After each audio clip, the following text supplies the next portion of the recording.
ನಮಸ್ಕಾರ. ನಿನ್ನೆ ಸಂಜೆ ನಮ್ಮ ಒಬ್ಬ ಆತ್ಮೀಯರಿಂದ ನನಗೊಂದು ವಾಟ್ಸಪ್ ಮೆಸೇಜ್ ಬಂತು, ಹೌ ಆರ್ ಯು ಅಂತ.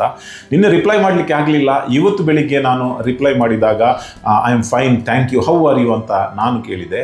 ವಿದಿನ್ ಒಂದು 2-3 ನಿಮಿಷದಲ್ಲಿ ನನಗೆ ನನ್ನ SMS ಅಲ್ಲಿ ಒಂದು OTP ಬಂತು. ಆ OTP ಬಂದದ್ದು ವಾಟ್ಸ್ಯಾಪ್ ಆ್ಯಪಿಂದ. ಸೊ ಇಮ್ಮಿಡಿಯೇಟ್ಲಿ ನನಗೆ ಡೌಟ್ ಆಯಿತು, ಸ್ಕ್ಯಾಮ್ ಅಲರ್ಟ್ ಆಯಿತು. ಇಮ್ಮಿಡಿಯೇಟ್ಲಿ ನಮ್ಮ ಸ್ನೇಹಿತರಿಗೆ ನಾನು ಕಾಲ್ ಮಾಡಿ ಹೇಳಿದೆ, ನಿಮ್ಮ ವಾಟ್ಸ್ಯಾಪ್ ಹ್ಯಾಕ್ ಆಗಿದೆಯಾ ಅಂತ. ಅವಾಗ ಹೇಳಿದರು, ಹೌದು, ನಿನ್ನೆಯಿಂದ ನನ್ನ ವಾಟ್ಸ್ಯಾಪ್ ಹ್ಯಾಕ್ ಆಗಿದೆ, ಏನು ಮಾಡೋದು ಗೊತ್ತಿಲ್ಲ ಅಂತ ಹೇಳಿದರು.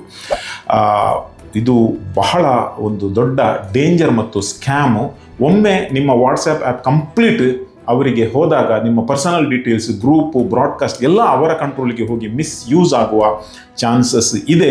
ಅವರಿಗೆ ಯಾರೋ ಹಾಗೇನೆ ಪಾಪ SMS ಕಳಿಸಿದ್ರು. ಅವರು ಬಹಳ ಒಂದು ಇನ್ನೋಸೆನ್ಸ್ನಿಂದ ಅದನ್ನು ಶೇರ್ ಮಾಡಿ ಅವರ ವಾಟ್ಸ್ಯಾಪ್ ಹ್ಯಾಕ್ ಆಗಿತ್ತು. ನೆನಪಿಡಿ, ಇಲ್ಲಿ ವಾಟ್ಸ್ಯಾಪ್ ಮಾತ್ರ ಹ್ಯಾಕ್ ಆಗಿದೆ, ಫೋನ್ ನಂಬರ್ ಹ್ಯಾಕ್ ಆಗಲಿಲ್ಲ. ಆದ್ದರಿಂದ ಇಂಥ ಸಂದರ್ಭಗಳಲ್ಲಿ ನಿಮಗೆ ಒಂದು ವೇಳೆ ಈ ಸಿಚುವೇಶನ್ ಫೇಸ್ ಆದರೆ ದಯಮಾಡಿ ಪ್ಯಾನಿಕ್ ಆಗಬೇಡಿ, ಹೆದರಬೇಡಿ.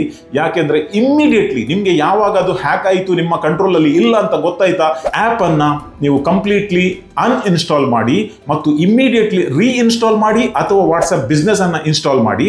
ಆವಾಗ ಇನ್ಸ್ಟಾಲ್ ಮಾಡುವಾಗ ನಿಮಗೆ SMS OTP SMS ನಿಮ್ಮದೇ ಮೊಬೈಲಿಗೆ ಬರ್ತದೆ. ಅದನ್ನು ಮತ್ತೆ ನೀವು ಆನ್ ಮಾಡಿದರೆ ಕಂಪ್ಲೀಟ್ ವಾಟ್ಸ್ಯಾಪ್ ನಿಮ್ಮ ಕಂಟ್ರೋಲಿಗೆ ಬರ್ತದೆ. ಇದರಿಂದ ಒಂದು ಇಂಪಾರ್ಟೆಂಟ್ ಮೆಸೇಜ್ ಪದೇ ಪದೇ ಹೇಳ್ತಾ ಇದ್ದೇವೆ, SMS ಮತ್ತು ವಾಟ್ಸ್ಯಾಪ್ ಯಾವುದರಲ್ಲಿ ಕೂಡ ನಿಮಗೆ OTP ಬಂದರೆ ದಯಮಾಡಿ ಎಷ್ಟೇ ದೊಡ್ಡ ಜನರಲ್ಲಿ, ಎಷ್ಟೇ ಕ್ಲೋಸ್ ಇರಲಿ, ಅದನ್ನು ಶೇರ್ ಮಾಡಲಿಕ್ಕೆ ಹೋಗಬೇಡಿ.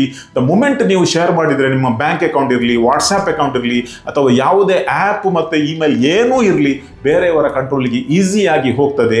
ಆದ್ದರಿಂದ ಹ್ಯಾಕ್ ಆದ ಇಮ್ಮಿಡಿಯೇಟ್ಲಿ ಸ್ಟೆಪ್ಪನ್ನು ತಗೊಳ್ಳಿ, ವೆಯ್ಟ್ ಮಾಡಲಿಕ್ಕೆ ಹೋಗಬೇಡಿ. ವೆಯ್ಟ್ ಮಾಡಿದಷ್ಟು ಅವರು ಬೇರೆಯವರಿಗೆ ಫಾರ್ವರ್ಡ್ ಮಾಡಿ ನಿಮ್ಮ ಹೆಸರಲ್ಲಿ ಅವರು ಅಡ್ವಾಂಟೇಜ್ ತೆಗೆದುಕೊಳ್ಳುವ ಚಾನ್ಸಸ್ ಇದೆ. ಇದನ್ನು ಶೇರ್ ಮಾಡಿ ಮತ್ತು ಬೇರೆಯವರಿಗೆ ಕೂಡ ಎಜುಕೇಟ್ ಮಾಡಿ.